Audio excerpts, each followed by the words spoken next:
정영택 목사의 쉐마 바이블입니다. 오늘은 마태복음 21장 1절에서 11절 말씀입니다.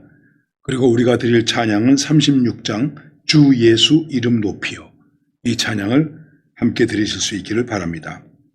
그들이 예루살렘에 가까이 가서 감람산 벳박에 이르렀을 때에 예수께서 두 제자를 보내시며 이르시되 너희 맞은편 마을로 가라. 곧 매인 나귀와 나귀 새끼가 함께 있는 것을 보리니 풀어 내게로 끌고 오라. 만일 누가 무슨 말을 하거든 주가 쓰시겠다 하라. 그리하면 즉시 보내리라 하시니 이는 선지자를 통하여 하신 말씀을 이루려 하심이라.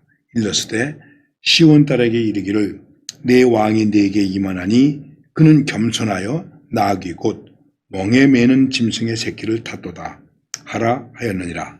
제자들이 가서 예수의 명하신 대로 하여 나귀와 나귀 새끼를 끌고 와서 자기들의 겉옷을 그 위에 얹음에 예수께서 그 위에 타시니 무리의 대다수는 그들의 겉옷을 길에 펴고 다른 이들은 나뭇가지를 베어 길에 펴고 앞에서 가고 뒤에서 이름 따르는 무리가 소리 높여 이르되 호산나 다윗의 자손이여 찬송하리로다. 주의 이름으로 오시는 이여 가장 높은 곳에서 호산나 하더라.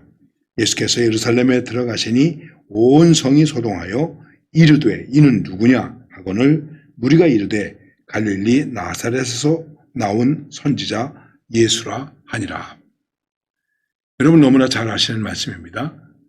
해마다 고난주간에 고난주간이 시작되는 주일에 흔히 종려주일이라고 하면서 이 말씀을 많이 상고하고 또 설교를 듣는 그런 말씀입니다. 예수님께서 드디어 십자가의 고난의 그 주간에 고난주간이 시작되시는 그 주일에 나귀를 타시고 예루살렘에 입성하신 그러한 말씀이 오늘의 본문입니다. 여러분들에게 더 이상 설명을 드리지 않아도 여러분이 너무나 잘 아시는 말씀이라고 할 수 있습니다. 이 날을 제자들이 기다렸습니다. 본질적으로 깊이 이해하지 못하고 예수님께로부터 어떤 무언가 무브먼트가 일어나기를 기다렸습니다. 그들은 예수님께서 이루시는 어떤 나라에 말로는 천국이라고 얘기했지만은 은근히 바라고 있는 이 세상 나라 속에서 오른쪽 자리, 왼쪽 자리에 앉을 수 있는 이런 것들을 기대하고 있었습니다. 예수님께서 나귀를 타고 입성하시게 됩니다. 이 절차를 보면은 여러 가지 말씀이 많이 나오고 있는데 우선은 마을에 가서 나귀를 끌고 와라. 그리고 이거 누가 쓰시겠다고 그러느냐, 이게 누가 뭐라고 말을 하면 주가 쓰시겠다 하라. 그러면 주리라 하는 것입니다. 아주 중요한 말씀이죠. 주님께서 쓰신다. 여러분, 이것을 어떻게 할 것인가? 이렇게 하면 이게 누구에게 이익이 되는가? 주님께서 쓰시겠다. 주님께서 하시는 일이다. 이것이 굉장히 중요한 것입니다. 그리고 이 점을 가지고 우리는 공부해야 됩니다. 내가 이렇게 헌금을 드리면 과연 이것은 주님께서 쓰시는 일이 되겠는가? 그리고 주님께서 쓰시는 일이 될 수 있도록 해야 된다는 것입니다. 그 다음에 예수님께서 나귀를 타고 입성하시는데 오늘 말씀 속에서 중요한 것은 예수님의 모습은 왕이라는 것입니다. 그래서 그들도 왕으로 영접하고 있습니다. 겉옷을 깔고 또 그 나귀의 등에다 덮고 그 다음에 나뭇가지를 흔히 종려나뭇가지라고 얘기하고 있죠. 흔들면서 호산나 다윗의 자손이요 가장 높은 곳에서 호산나. 그 호산나라고 하는 말의 뜻은 잘 아시는 대로 지금 우리를 구원하소서. 우리를 구원하소서. 우리를 구원하는 왕. 우리의 구원의 왕. 왕이 우리에게로 오고 계시다. 임재하고 계시다 하는 것입니다. 그렇습니다. 그리스도는 우리에게 있어서 왕이십니다.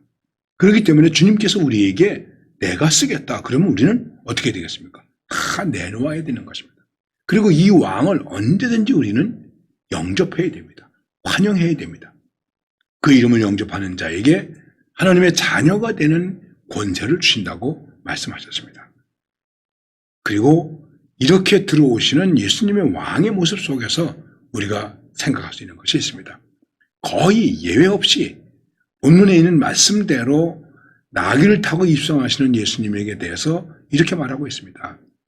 겸손하셔서 겸손한 왕이십니다. 구세주이신데 겸손한 왕이십니다. 창조주이신데 겸손한 왕이십니다. 온 세계를 통치하시고 심판하시는데 겸손한 왕이십니다. 왕의 자격은 겸손입니다. 일반적으로 얘기하든 신앙적으로 얘기하든 지도자의 자세 가운데 가장 중요한 것은 무엇일까요? 겸손입니다. 겸손하셔서 새끼 나귀를 타셨다. 겸손하셨다는 것입니다. 그렇습니다. 그리스도인의 덕목이 무엇인가? 첫째가 무엇입니까? 겸손이다. 그럼 둘째는 무엇입니까? 그것도 겸손이다. 그럼 셋째는? 셋째도 겸손이다. 이게 아우구스티누스의 고백입니다. 그렇습니다. 요즘 우리들이 지도자가 되었다고, 약간의 지도적인 위치에 있다고 교만하고 권세를 휘두르고 마음대로 하고 독단하고 이런 일들을 우리는 종종 봅니다. 여러분, 그거는 다 패망의 선봉이 되는 것입니다. 겸손하여 이렇게 말씀하고 있습니다. 그리고 그 다음에 중요한 것이 무엇이겠습니까? 말씀을 이루는 것이다. 스가랴에 예언된 말씀을 이루는 것입니다. 왕으로 오신 예수님은 겸손하셨습니다. 그리고 그분은 하나님의 말씀을 이루시는 역사를 지금 이루고 계시는 것입니다. 그렇습니다. 우리가 하는 일은 그 일 속에서 겸손한 모습으로, 그 다음에 그 겸손함 속에서 무엇을 이루어야 됩니까? 말씀을 이루어야 되는 것입니다.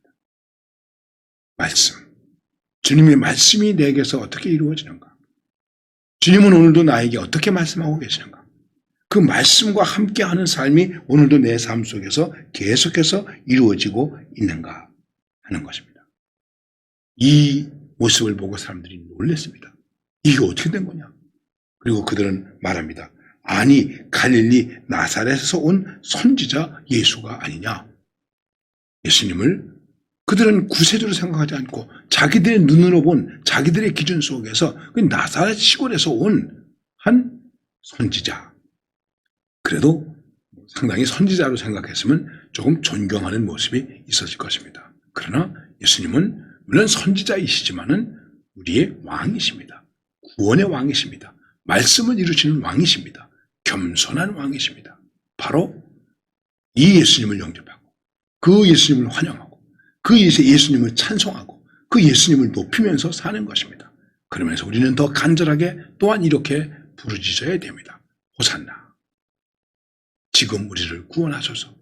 우리를 구원하신 왕이시오. 지금 우리를 구원하소서. 여러분, 지금 우리를 구원하소서. 구원은 언제나 현재적입니다. 지금입니다. 여기서입니다. 지금 우리를 구원하소서. 이 왕 되신 주님의 은총이 우리 가운데 오늘도 충만할 수 있기를 간절히 바랍니다.